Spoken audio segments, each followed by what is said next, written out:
أنت في الماضي لك الذكرى، غابت عنك تلك الذكرى، وصرت الآن ذكرا بلا جدوى.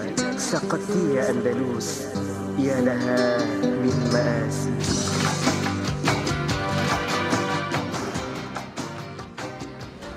أعوذ بالله من الشيطان الرجيم. بسم الله الرحمن الرحيم. السلام عليكم ورحمة الله وبركاته. وعليكم السلام. الحمد لله رب العالمين، والصلاة والسلام على أشرف الأنبياء والمرسلين وعلى آله وصحبه أجمعين. سبحانك لا علم لنا إلا ما علمتنا إنك أنت العليم الحكيم. رب اشرح لي صدري ويسر لي أمري واحلل عقدة من لساني يفقه قولي. أما بعد، فيا عباد الله اتقوا الله، أوصيكم وإياي بتقوى الله، فقد فاز المتقون. Jangan risau, saya berjemur. Faya ibadallah, wahai hamba-hamba Allah, ittaqullah, bertakwa pada Allah. Usikum, aku wasiat kepada semua. Wa iyaya, wasiat juga untuk diri aku. Bitaqwallah, untuk sama-sama kita takwa pada Allah. Faqad, sesungguhnya, fazal muttaqun, berjayalah, bahagialah, gembiralah, tenanglah, seronoklah orang-orang yang bertakwa. Boleh? Qala Allah subhanahu wa ta'ala fi kitabihil karim. A'udzu billahi minasy syaithanir rajim. Bismillahirrahmanirrahim. Bismillahirrahmanirrahim. Ya ayyuhalladzina amanu taqullaha haqqa tuqatih wa la tamutunna illa wa antum muslimun. Sadaqallahul azim.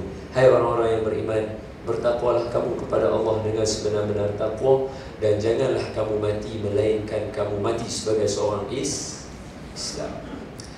Jadi sebelum saya mula, saya minta izin daripada semua. Boleh tak kita mula dengan baca doa dulu, insyaAllah. Bismillahirrahmanirrahim. Allahumma aftah alaina hikmataka wanshur alaina min khazain rahmatika ya arhamar rahimin. Allahumma nawwir qulubana binuri hidayatik kama nawwarta al-arda binuri syamsika abadan abada birahmatika ya arhamar rahimin. Walhamdulillahi rabbil alamin. Alhamdulillah. Terima kasih Tuan Pengurusi yang saya muliakan, para alim ulama, tuan-tuan guru, para asatizah, ustaz-ustaz dan ustazah-ustazah yang ada dalam majlis pada hari ini. Kalau ada sebarang salah dan silap daripada saya, salah terjemah ayat Quran ke, salah membawa pengertian hadis ke, harap diberikan teguran. Dan seterusnya yang saya sayangi lagi saya cintai ayahanda dan bunda muslimin dan muslimat, mudah-mudahan kita sama-sama dirahmati oleh Allah Subhanahu wa ta'ala, insya-Allah.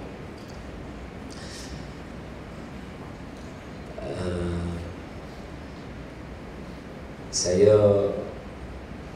rasa macam serba salah pula tengok ramai yang berdiri tak dapat duduk. Tapi fikir-fikir balik, kita serupa. Jadi selamat berdirilah sama macam saya. Okey. Baik. Suatu hari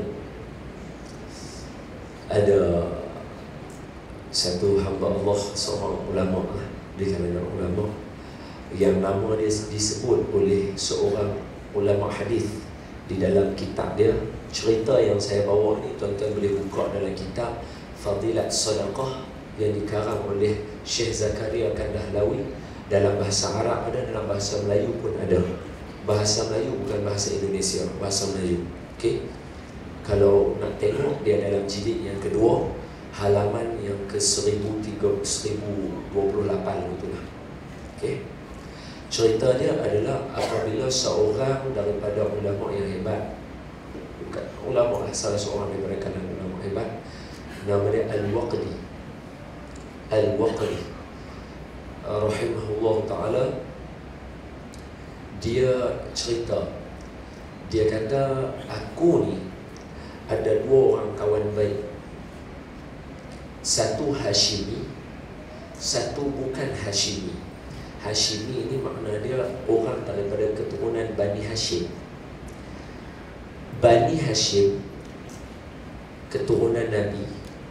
Kalau kita tengok daripada, kalau kita pergi dekat Mekah, dia duduk di sebelah kanan Marwah. Kalau tengok dalam peta, kalau rajin lepas ni balik nanti ke, siapa seronok tengok Kaabah, siapa seronok tengok Kaabah dapat pahala lah. Siapa suka tengok Kaabah, siapa suka tengok Masjidil Haram dapat pahala. Tengok saja. Tengok saja. Sebab ada beberapa perkara yang tengok saja dapat pahala. Antaranya tengok muka mak bapak dalam keadaan yang seronok lah. Tengok muka mak bapak dalam keadaan seronok. Tengok Al-Quran dalam keadaan seronok. Tengok masjid dalam keadaan seronok dapat pahala. Jadi siapa rajin, ikutlah malam ni sebelum tidur ke apa, teringin rasa nak Google, nak tengok ke apa, nak cari gambar Kaabah daripada pandangan atas. Dalam Kaabah tu kalau kita tengok bentuk Masjidil Haram tu sekarang ni dia tak renovate lagi. Jadi dia masih macam dulu, dia ada bentuk-bentuk sikit. Belah kanan ni, bentuk kanan kita ni dia ada memanjang begitu.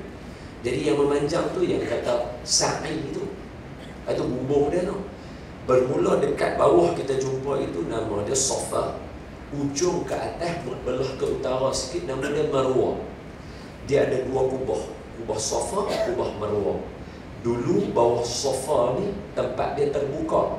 Makna kata orang zaman Tok Wan kita, zaman Tok Wan kita, ayah kita pun sempat insya-Allah rasanya kerabat naik atas Bukit Safa dengan Bukit Marwah. Dia boleh duk ragah naik atas tu.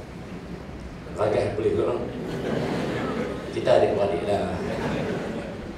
Ragah tu kerabat ni. Panjat. Allah, kalau bahasa Pro 2 payah sangat, climbing. Masa zaman Tok Wan dengan ayah kita, mereka boleh duk kerabat naik lagi, dia boleh duk ragah naik bukit tu lagi. Boleh. Tapi tu kata manusia tu yang Allah sebut dalam Quran tu betul. Zaharal fasadu fil barri wal bahr bima kasabat aydin nas. Baca lagu sedap sikit.